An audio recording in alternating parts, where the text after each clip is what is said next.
வாழ்க்கையில முன்னேற ஆசைப்படுறது தப்பு இல்லைங்க.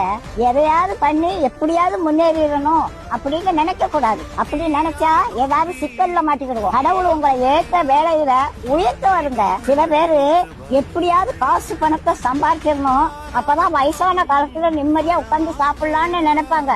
வயசான காலத்துல காசு பணம் எல்லாம் இருக்கும், ஆனா ஒன்னும் அனுபவிக்க முடியாது. பாட்டி வீட்டுல ஒரு எலி ரொம்ப நாளா தொண்டை பண்ணிக்கிட்டு இருந்தது. அதை எப்படியாவது பிடிச்சிருந்தேன்னு கூண்டுக்குள்ள ஒரு தேங்காய் துண்டை குத்தி வச்சேன். ஒரு 9 மணிக்கு சத்தம் கடிச்சு எலி மாட்டிக்கிடுச்சு. சரி இருக்கட்டும், காலையில எந்திரிச்சு காட்டு பக்கத்துல கொண்டு திறந்து விடுவோம் அப்படின்னு நினைச்சு தூங்கிட்டேன். காலையில பார்த்தா எலி உள்ளதான் இருந்துச்சு. ஆனா அந்த தேங்காய் துண்டை அதை நக்கி கூட பாக்கலங்க.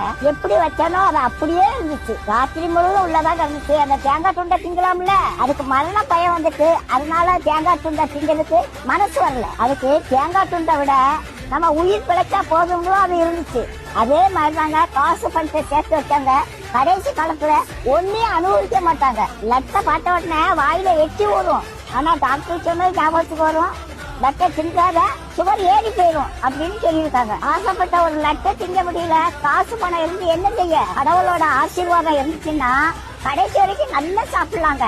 நாளைய தினத்தை குறிச்சு கவலைப்படாதீங்க. அந்தந்த நாளைக்கு அந்தந்த நாளோட பாடு போதுங்க. இன்னைக்கு சாப்பாடு கொடுத்த கடவுள் நாளைக்கு சாப்பாடு கொடுப்பாரு.